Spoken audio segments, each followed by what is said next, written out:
Electrician pay in Mexico is worth a closer look. The average electrician income in Mexico is around $6,500 a year. After tax, that average electrician salary in Mexico drops to $5,800, which leaves you with roughly $483 a month in take-home pay.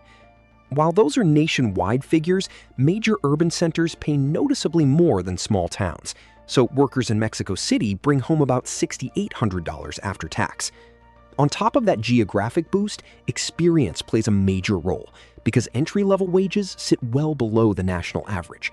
You'll see pay go up quickly during your first few years, but it usually plateaus unless you step into a higher role.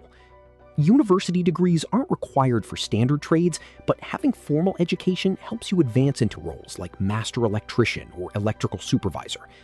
Finally, small local firms pay a fraction of what large national companies offer, while international employers pay the highest electrician wages overall. So if you wonder, how much does an electrician make in Mexico? Location and company scale make all the difference.